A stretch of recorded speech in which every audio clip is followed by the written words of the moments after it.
Le CERMES a pratiquement 3 missions. Une mission de recherche, une mission de formation et une mission de santé publique. Pour faire de la recherche, il y a essentiellement il faut lever des fonds. Mais avant de lever des fonds, il faut bien rédiger les protocoles pour que les protocoles soient bancables. Une fois que les protocoles sont soumis, vous pouvez lever des fonds. Et une fois que vous allez lever le fonds, il faut mettre en œuvre le projet.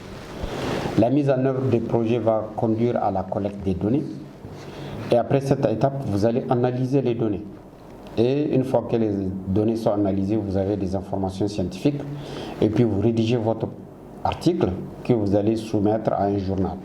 De préférence, un journal qui est indexé. Et puis après cela, vous publiez. Et c'est ainsi que vous pouvez lever d'autres fonds, car plus vous faites de la recherche, et en particulier plus vous avez des résultats importants, plus vous avez la capacité de lever des fonds. Donc voilà, de façon cyclique, la boucle pour lever des fonds, mettre en œuvre des projets de recherche et valoriser les résultats de la recherche. Comme vous le savez, le paludisme c'est un problème majeur de santé publique, particulièrement en zone intertropicale. Il y a près de 100 territoires qui sont affectés, il y a près de 40% de la population mondiale qui est à risque. Et malheureusement, chaque année, on a un peu plus de 400 000 décès dus au paludisme. Au Niger, chaque année, il y a au moins 5 millions de cas, avec malheureusement près de 2500 décès chaque année. Dans le domaine de la recherche, moi, je travaille sur la résistance des souches de Plasmodium falciparum aux antipaludiques. 2, je travaille sur l'impact des différentes interventions de lutte contre le paludisme. Et puis je fais de la formation. En ce qui concerne la résistance, plusieurs méthodes sont utilisées pour évaluer cette résistance. La première méthode, ce sont les études d'efficacité thérapeutique. Et la dernière étude, elle a été conduite en 2021, où nous avons évalué les combinaisons artéméter-lumefantrine et artésunate-amodiaquine. La deuxième méthode, c'est l'approche moléculaire, où il s'agit de voir quelles sont les mutations qui se passent au niveau du génome, en particulier les mutations qui se trouvent sur un certain nombre de gènes qui sont associés à la résistance. C'est des gènes comme le gène K13-Popperler, le gène DHFR, le gène DHPS, le gène MDR, le gène CRT. Et enfin, il y a la méthode in vitro, où on met en contact des souches de Plasmodium falciparum avec des antipaludiques et puis on voit quelle est la concentration qui inhibe 50% des parasites. Pour ne pas faire un long discours, il faut dire que pour l'instant les combinaisons thérapeutiques à base d'artémisinine sont efficaces au Niger. Elles ont une efficacité qui est supérieure à 95%, qui est le seuil de l'OMS. Mais par contre, il y a des modifications majeures qu'il y a au niveau du gène K13-Popperler, qui est le gène de la résistance à l'artémisinine. Et c'est ainsi que nous avons pu mettre en évidence une mutation qui est sélectionnée par le traitement, à savoir l'artésunate amodiaquine, c'est la mutation au niveau du codon 569. En ce qui concerne les interventions de lutte contre le paludisme, c'est surtout la CPS, qu'on appelle la chimie prévention du paludisme saisonnier, que nous évaluons. Nous évaluons son impact sur la résistance aux antipaludiques, son impact en santé publique, son impact en termes d'événements indésirables, son impact sur l'immunité.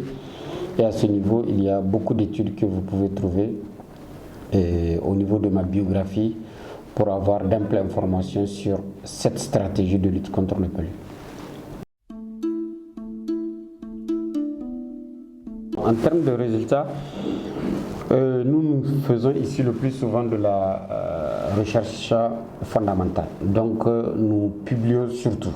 En termes de publication, je peux dire que nous avons publié au minimum 65 publications, dont 3 chapitres de livres. Nous avons aussi formé beaucoup de médecins, puisque nous avons encadré au moins 20 thèses de doctorat, de médecine, de pharmacie et de PhD. Ça, c'est vraiment d'un point de vue didactique en ce qui concerne la production scientifique.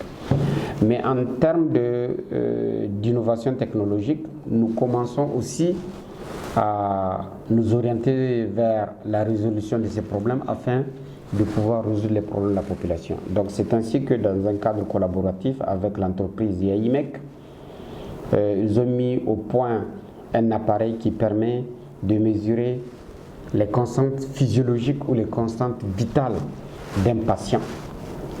Et ce protocole a été présenté au comité d'éthique qui est passé. On vient de faire l'évaluation à l'hôpital général de référence en collaboration avec le professeur Eric Adeoussi, mais les deux ingénieurs, à savoir Maman Kabiru et Ousmane Yenli, qui ont mis au point cet appareil.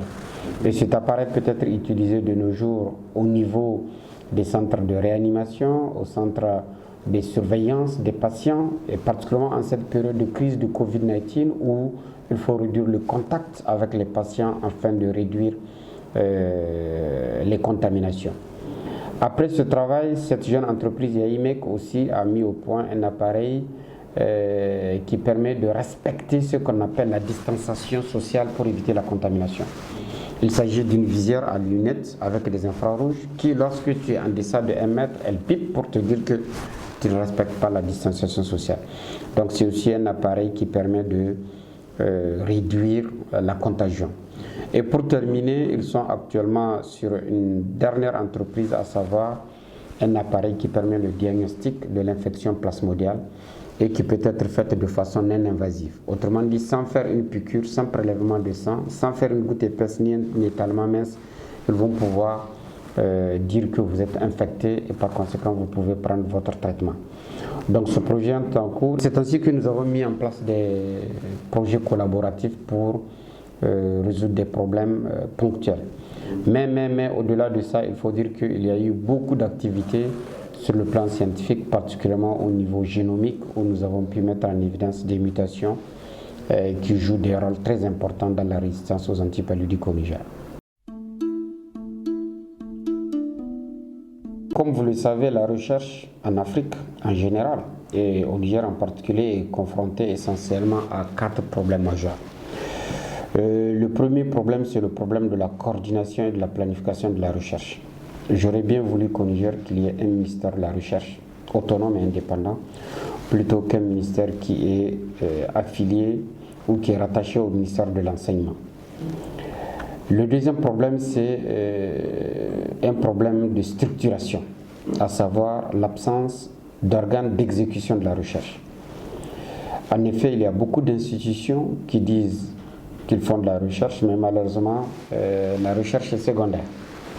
Deux fois, d'autres volets, tels que l'enseignement, prennent le dessus sur celui de la recherche. Donc il faudrait qu'il y ait des organes qui sont dédiés exclusivement à la recherche. Le troisième problème, c'est l'absence de financement. En effet, les financements qui sont alloués par l'État pour faire la recherche sont très dérisoires, voire même des fois inexistants.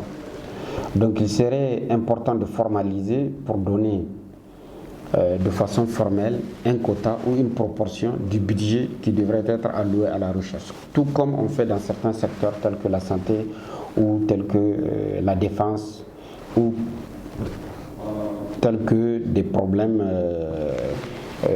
d'organisation, que ce soit au niveau de la présidence ou bien au niveau de l'Assemblée. Il faudrait vraiment que ce soit de façon formelle qu'un budget soit alloué à la recherche.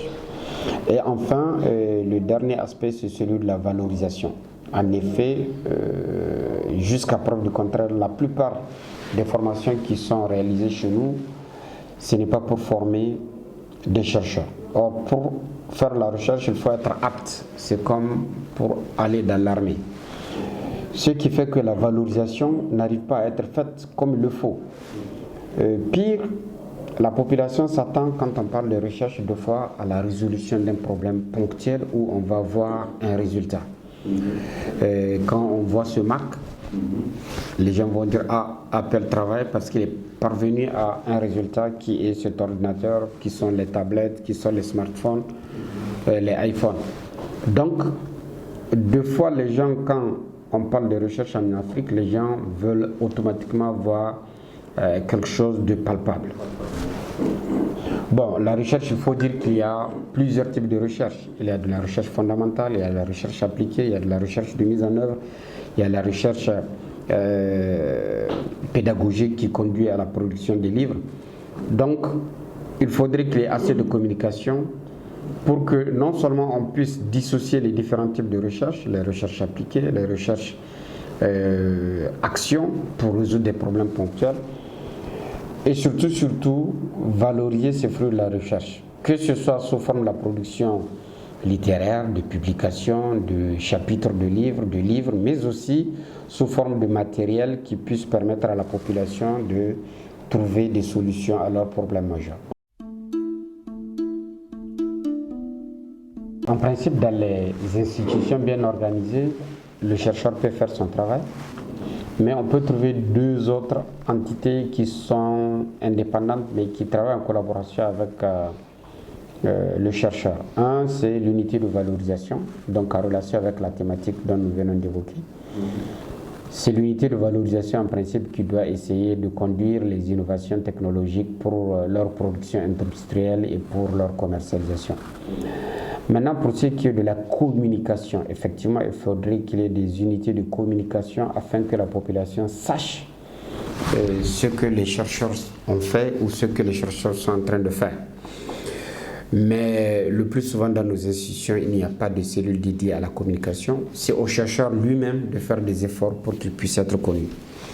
Donc dans ce cas, moi j'ai fait des publications sous forme de PowerPoint, sous forme de vidéos qui sont mises sur YouTube.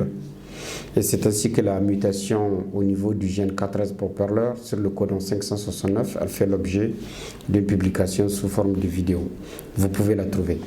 D'autre part aussi, j'ai mis au point une page Facebook qui s'appelle Paludisme au Niger, où vous pouvez aller trouver les activités que nous faisons et puis les reconnaissances que nous avons. Tout récemment, j'ai reçu un témoignage de satisfaction de l'Ordre national des vétérinaires du Niger. J'ai aussi eu mon grade de maître de recherche du CAMES, qui correspond au grade de professeur agrégé. Et enfin, j'ai reçu aussi mon habilitation à diriger des travaux de recherche de l'Université Paris-Saclay et qui correspond au grade de professeur titulaire. Donc, en Afrique, malheureusement, c'est à toi de faire ta propre promotion, car le plus souvent, personne ne le fera si toi-même tu ne le fais pas.